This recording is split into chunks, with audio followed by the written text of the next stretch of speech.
Welcome back to Pro Tour Philadelphia. 5 rounds of Modern have gone, and we're going to talk about M12 Draft with Seb Thaler of Germany, former Rookie of the Year, of course. Tremendous experience on the Pro Tour. Very busy with work, I know. Yeah. And we've talked before at Grand Prix how you've had enough time to stay on the train, as it were, but not quite enough time to really feel like you're on top of a format. But today, things have gone rather different for you. Yeah? Pretty great day. Great day, 8-0. Yeah. Good luck, good play. So. Good luck and good play. The two cornerstones of great magic. So you already know he's going to go 3-0 with the deck, but how he gets to 3-0 with this draft deck is really interesting. Let's take a look on the big board. Here is pack 1. Let's take you through it. Brink of Disaster, Consume Spirit. If you want to be heavy black, that's a big commitment. Draw a couple of cards with Divination. Got some red cards. We're going to Incinerate. Not very exciting, Piker. This is a nice card down here, the Onyx Mage in black.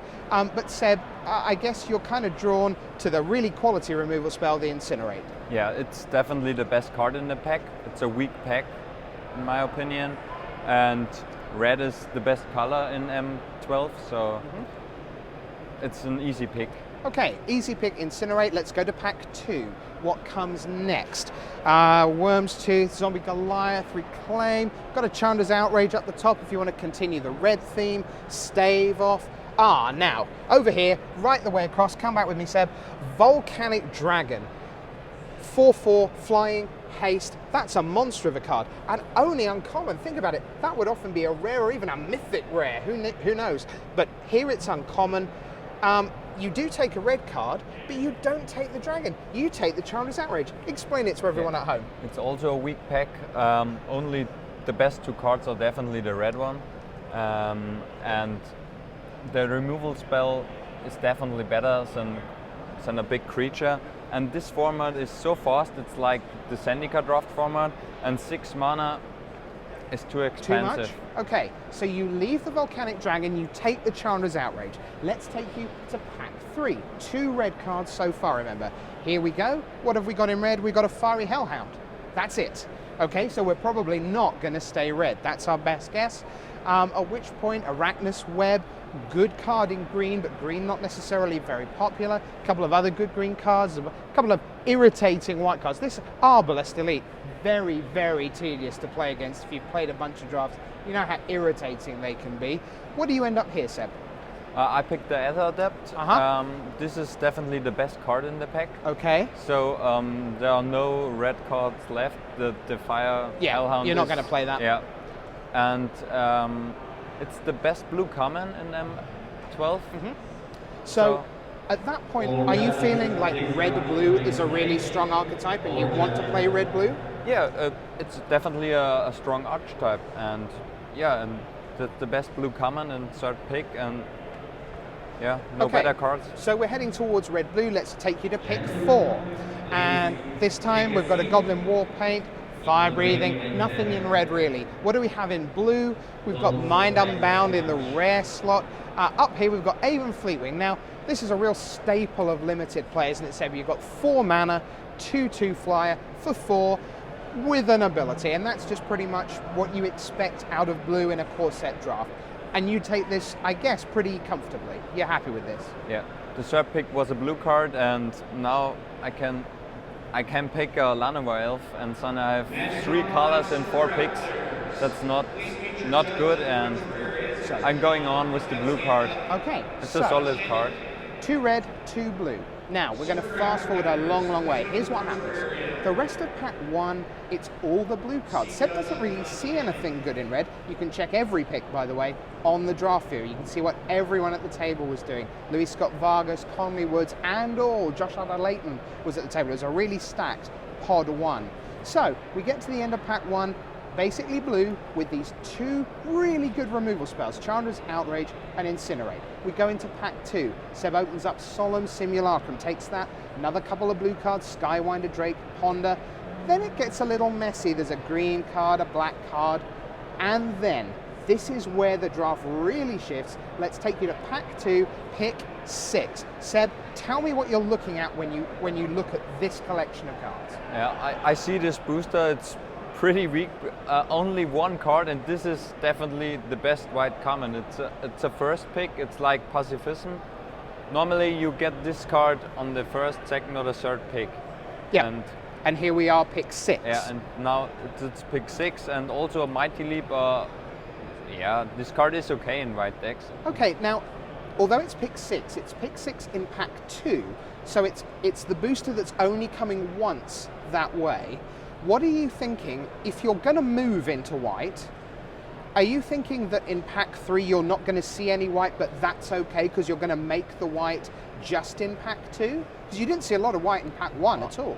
I think I get a couple of cards in pack 3 also, because 5 players don't pick the best white common, so there are not many white drafters on the table. So you're feeling that you'll get some benefit in pack 3 as well as here in pack 2. So Seb takes Gideon's Lawkeeper. We know that blue is the commitment already, and those 2 red cards. Let's go on to the next pick, pick 7. And oh my goodness, it's just like a white booster everywhere. We've got Guardian's Pledge, little combat trick, Auramancer gets you your enchantment back, Alabaster Mage, 2/1 lifelink, pretty efficient, Griffin Sentinel. It's suddenly like you've got all these white cards. Yeah. What do you take and why? I picked the Griffin Sentinel. All the 4 white cards are playable, but this is definitely the best one. 1/3 is so huge in the format because all the creatures are 2/2, 2/1, and flying, so he can deal with every flyer and has vigilance, so it's the best white card in the... It is clear that white is open. Let's take you to the next pick, and this is the one that for me is super exciting because you've got a Banalish Veteran left in the pack, so fine, you've got Celestial Purge if you want that as sideboard, but right the way over here, look at this, 2/4 flying first strike Peregrine Drake.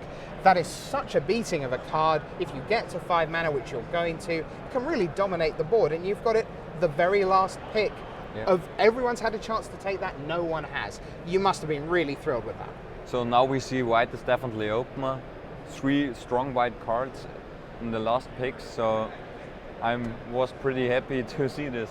Griffin. On we go, number 9. There's more white goodness. Here we go. Auramancer. Did you think about Rock Egg? Did you sort of flip between the 2? No, because I don't like the Rock Egg. Okay, why not?